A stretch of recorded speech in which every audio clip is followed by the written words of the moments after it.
Sejam bem-vindos ao Nota 20, programa da Rádio Observador em parceria com a Iniciativa Educação. Viva, professor Nuno Crato. Ora viva, como está? Professor, hoje vamos abordar o tema da procrastinação, ou seja, o adiar da realização de tarefas, o deixar para amanhã o que pode ser feito hoje. Vamos tentar perceber o que é, qual é a origem desta atitude, como devemos agir perante um jovem procrastinador. Jogar as mãos à cabeça e desesperar, é essa a solução? Bom, já lá vamos. Antes, a pergunta que colocámos no Twitter foi a seguinte: a tendência dos jovens para adiar as tarefas académicas está relacionada com o desenvolvimento do cérebro? 25% respondeu que sim, 25% respondeu que não. A tendência para adiar tarefas não está relacionada com o desenvolvimento do cérebro, é apenas preguiça. Será, professor Nuno Crato? Será mesmo preguiça? Bem, se 75% acreditam que é só preguiça, não é? Que é preguiça. Certo. Vamos ver.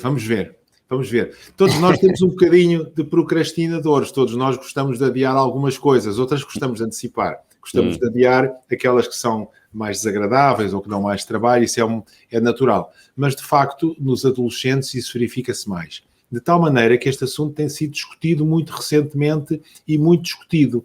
Aqui há poucos anos esta palavra, por exemplo, era desconhecida ou quase não conhecida em português, não era uma palavra comum, apesar de ter origem latina. Procrastinar é deixar para amanhã. Portanto, fazer para amanhã é uma palavra que pertence ao nosso vocabulário.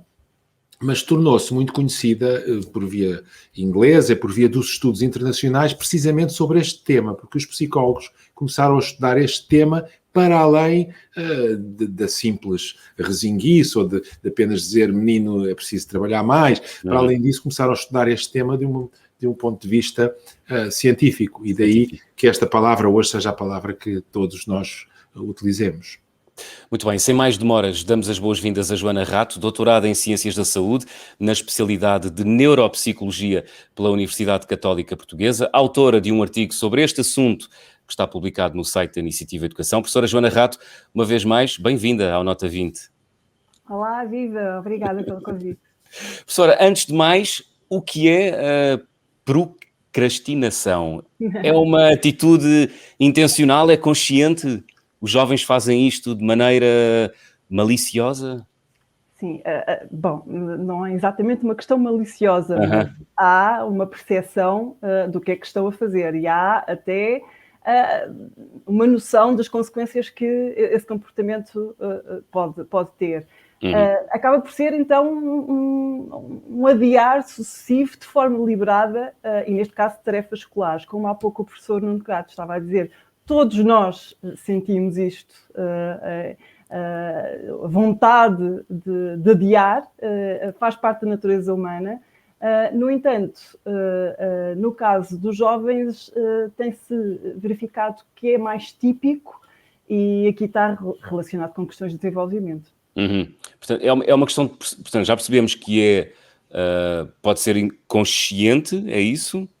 Pode ser consciente o facto de saberem que estão a adiar, não é? Saberem que há algo que têm que entregar, há uma tarefa que têm que fazer e adiarem precisamente então para mais tarde, porque cedem muito mais facilmente a algo que lhes dá prazer imediato do que algo que pode não ser efetivamente muito agradável, pode haver logo a indicação que pode ser muito trabalhoso, e isto criar aqui um bloqueio e facilmente mudarem o rumo para algo que seja mais agradável. E como é que se explica que esse mecanismo ou que esta atitude seja mais comum nos jovens? Tem a ver com o crescimento em termos de não repararem tanto na necessidade de fazer as tarefas ou de cederem mais a tentações imediatas, não controlarem tanto o tempo, o problema das funções, como vocês dizem, funções executivas do cérebro, exatamente o que é? Bom, não esquecer que os jovens estão a passar um período de transformações a vários níveis.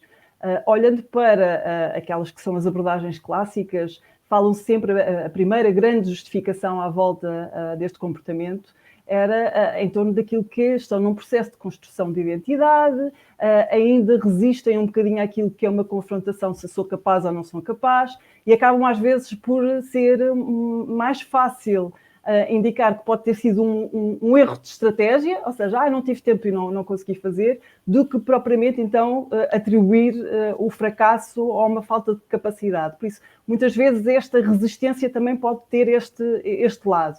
No entanto, as investigações agora mais recentes e do ponto de vista biológico vieram aqui fazer um reforço ao nível daquilo que também é o processo de maturação de uma área principal nestas questões da tomada de decisão, que é a área pré-frontal. E aqui verificou-se que neste desenvolvimento das estruturas, sobretudo do sistema límbico, que são estruturas cerebrais que estão ligadas à formação das emoções, o córtex pré-frontal tem a ação de comandar essas estruturas. Portanto, há uma explicação biológica também, é isso? Há uma explicação biológica no facto de ainda não conseguirem com facilidade este adiamento de uma gratificação, ou seja, de adiarem uma recompensa. Nós funcionamos por sistemas de recompensas, todos nós fazemos isso. O que acontece é que, no caso dos adolescentes, estes mecanismos de controlo, não é menos automático como os adultos o utilizam, não é? Ou seja, a ativação destas áreas é feita de uma forma, ainda para os jovens, de uma forma ainda mais custosa, digamos assim, ainda está em construção, todos estes circuitos ainda estão a tentar comunicar entre eles e cedem muito mais a algo que dê prazer, não é? Que seja de imediato esse sistema de recompensa, do que pensar, ok, eu agora tenho que de facto fazer esta coisa aborrecida, mas depois eu vou conseguir fazer aquilo que mais gosto de fazer. Por isso, esta gestão entre aquilo que é o tempo de algo que vai ser mais trabalhoso, exige mais de si, e aquilo que pode ser, pronto, mais divertido ou de alguma forma que dê, de facto, essa gratificação, os jovens tendem esta segunda do que a primeira, não é? Este mecanismo de controle ainda é difícil de atingir de uma forma mais frequente. Portanto, se eu entendi bem, a biologia explica, o que não quer dizer que justifica, ou seja, a biologia explica, mas não desculpa. Ou melhor ainda, desculpando ou não desculpando, não devem ser estes melhores termos para colocar o problema. Apesar, mesmo tendo uma raiz biológica, é necessário atuar e contrariar essa tendência, certo? A boa notícia é que, embora nós podemos compreender que nesta altura possa haver, então, esta maior vulnerabilidade de ceder a tentações e de não controlar, então, estes impulsos, o que é certo é que nós percebemos também que há uma grande vulnerabilidade. Por isso, isto também tem a ver com hábitos, não é? E que esta questão mais ligada, então, a estas funções executivas, esta questão de capacidade de controlar, então, a resposta, é treinável e desde cedo, por isso é possível podermos ir trabalhando estas questões ao nível da gestão do tempo, de perceber então qual é a linha de prioridades para as várias tarefas que tem, e tudo isto pode-se acompanhar a criança ao longo do seu desenvolvimento e ajudá-la nesse processo. Portanto, há esperança. Sim, toda a esperança. E nesse caso, quem nos ouve pergunta, e o que é que eu posso fazer? O que é que os pais, os professores, quem lida diariamente com os jovens, que como vimos, têm uma razão biológica a partir da adolescência para procrastinarem, como é que eles contrariam esta tendência? Professora Joana Rato. Para se saber gerir, não é? Também tem que saber medir. E acho que aqui é logo a primeira estratégia. Tem que se definir bem os objetivos. Tem que se traçar um plano e depois perceber se nesses objetivos, sejam eles diários, semanais, mensais, se eles estão, de facto, a ser cumpridos. Quando diz, peço desculpa por interromper, quando diz traçar objetivos para o jovem. Dizer-lhe, são estas as tarefas que tens para concluir... E deves fazê-las num determinado prazo, é isso? Eu partia para ajudar o jovem a fazer essa definição de objetivos, não é? Tenho um teste no dia tal, o que é que eu tenho que fazer, não é? Para ter, se o objetivo é ter boa nota no teste, o que é que eu tenho que fazer para lá chegar? E poder então ajudá-lo também neste agendamento, não é? Das várias atividades que há a fazer, para perceber se elas estão a ser cumpridas. Mas, claro que do início, se calhar, ajudamos um bocado o jovem a poder, então, a aprender a fazer esse agendamento de atividades e a fazer, naturalmente, uma monitorização, mas o ideal é que ele depois aprenda a fazer isso, não é? De uma forma espontânea. Agora, aqui a grande questão, e se calhar este é o grande desafio, é quando não se cumpre, não é? Quando não se cumpre, o que é que se faz? E geralmente esta questão do plano ajuda precisamente a fazer um maior controle disso. Ok, então se eu estabeleci este plano, se eu à segunda-feira tinha esta tarefa para fazer e se não a fiz, então eu na terça-feira tenho que fazer a tarefa que não fiz na segunda-feira e a tarefa de terça-feira que tinha planeada. Por isso isto vai também ajudando se calhar obrigando a procrastinar menos, não é? Porque vai acumulando e verifica-se daquilo que então o que devia ter feito e não foi realizado e torna mais produtivo, não é? Quando se tem noção e quando se percebe, isto é quase uma estratégia comportamental, não é? Naturalmente, quando se percebe que aquilo que eu tinha definido para aquele dia e não realizei, terei que realizar no dia a seguir, ou seja, não há escapatória para aquilo que eu tinha proposto fazer. Portanto, aí quem lida diretamente com os jovens deve ser bastante inflexível. De forma inicial, para precisamente perceber, então, se há algo para cumprir, deve ser cumprido. Não é? Isso é uma aprendizagem que eles têm que fazer, não é? Para a vida. Quando forem adultos, têm muitas tarefas e têm muitas responsabilidades que depois, efetivamente, vão ter que cumprir.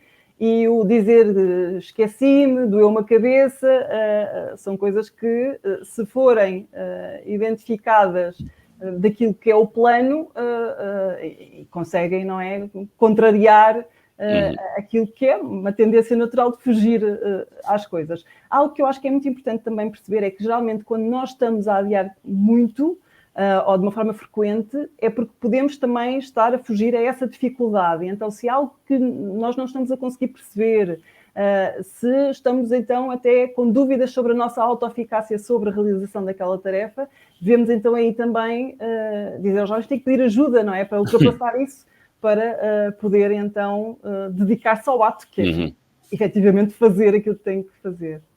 Tenho aqui uma pergunta, não sei se fará sentido relacioná-la com a atitude da procrastinação. A tendência que alguns jovens podem ter para adiar a realização de algumas tarefas pode estar relacionada com a existência de uma baixa autoestima ou não? Pode estar relacionado com um evitamento, não é? Sobre quase que uma confrontação se consigo ou não consigo fazer. Isso.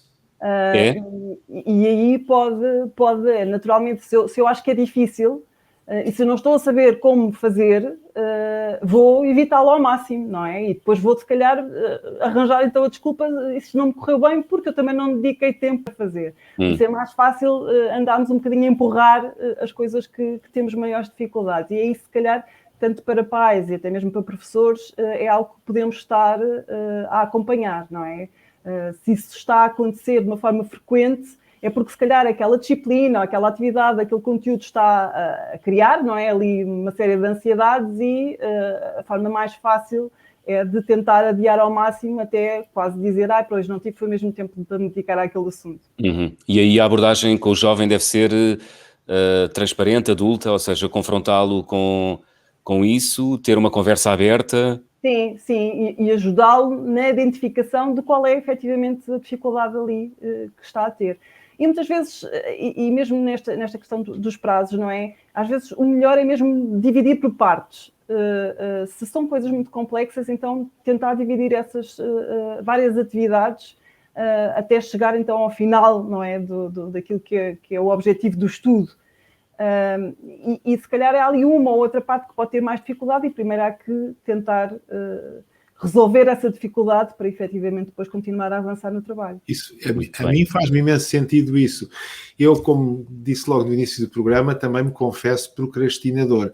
E, portanto, confesso que tento adiar as coisas. E uma coisa que às vezes reparo, não sei se isto é uma questão geral, se não, é que basta-me iniciar, fazer um bocadinho para ficar um bocadinho mais tranquilo. Sei lá, por exemplo, fazer os impostos, é uma coisa tão chata. E a pessoa, às vezes, só reunir os papéis e tal, diz, pronto, ok, já fiquei mais tranquilo que vou conseguir fazer, não é? É isso uma questão geral ou é um caso particular de um procrastinador diplomado, como é o meu caso? Não, a ideia para contrariar mesmo esta aversão, tendo em conta, então, neste caso, a tarefa em especial, é avançar no que é preciso fazer, não é? Quase que, quando se diz traçar um plano, também ajuda nesta percepção do que é necessário fazer para chegar então, para realizar a tarefa. E estas pequenas partes, muitas vezes, quando se avança logo só em perceber o que é para fazer, e agora lembrando, por exemplo, no caso mesmo dos estudantes, têm um trabalho, e então a primeira tarefa é o que é que eu preciso para fazer esse trabalho? Se é preciso de materiais, que título é que eu vou dar, qual é o tema, que fontes é que eu vou buscar, pronto. Organizar aqui estes vários caminhos para, na realização do trabalho, ajuda e muitas vezes motiva também o próprio jovem a avançar mais naquilo que tinha proposto fazer, quando às vezes é só planear. Quando se pensa quais são as várias etapas deste trabalho, vai logo ajudar a arrancar o jovem a fazer efetivamente esse trabalho. Professora, estamos quase nos minutos finais do nosso programa, aliás, já estamos nos minutos finais do nosso programa. Estamos agora a viver no contexto escolar, um contexto muito particular, com o ensino à distância. Que conselhos é que pode dar aos pais e até mesmo aos professores que nos ouvem e que estão a pensar como é que eu posso acompanhar mais o meu filho, o meu aluno, no sentido de ele realizar as tarefas? Alunos que, como sabemos, estão agora fechados ou no quarto ou na sala lá de casa, fora da pressão social dos alunos, porque isso também conta muito, não é? Pois, aqui algo que temos mesmo que ter consciência é que vivemos numa situação excepcional, fora daquilo que não podemos considerar nada disto dentro da nossa normalidade, e por isso, sabendo que também estes mecanismos de controlo também estão muito dependentes, ou seja, a saliência motivacional do contexto aqui está muito presente.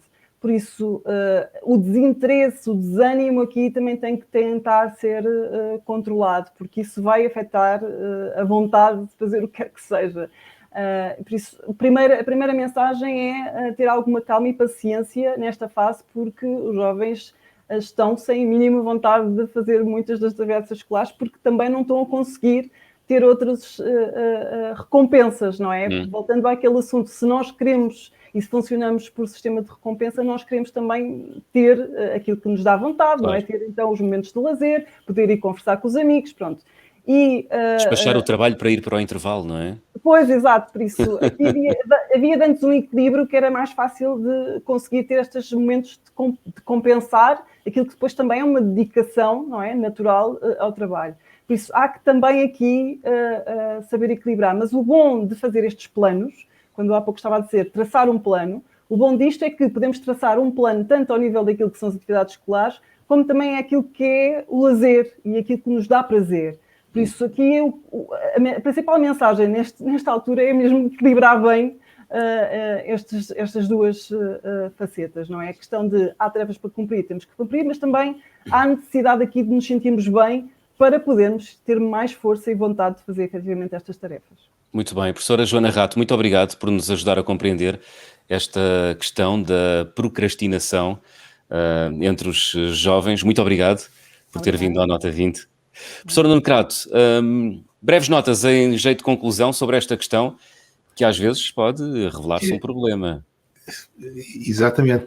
Eu creio que as coisas ficaram bem claras, pelo menos o que eu tiro essencialmente daqui é que os pais e professores e os próprios jovens devem olhar para esta tendência a adiar tarefas como natural, porque é uma coisa que todos temos, mas que é preciso ser combatida. E que mais combatida ainda, se calhar, durante a adolescência, por ser mais natural na adolescência. E o método que essencialmente foi aqui discutido foi o de fazer um plano e ir acompanhando esse plano pouco a pouco, uma espécie de partir as tarefas aos bocadinhos e começar a fazer hoje aquilo que deve ser feito hoje para poder fazer amanhã aquilo que deve ser feito amanhã. Acho que é isto essencialmente que eu tiro desta conversa. Muito bem. O programa da próxima semana é sobre a qualificação real, a sua evolução cá, mas também lá fora. É a nossa convidada Sandra Maximiano, economista do ISEG. A pergunta que deixamos no Twitter já daqui a minutos é a seguinte: em Portugal, a qualificação real é superior ou inferior à escolarização? Há duas opções, inferior ou superior, são estas as duas opções de resposta. Professor, não vamos adiar mais a despedida? Não. Até para a semana. Até para a semana.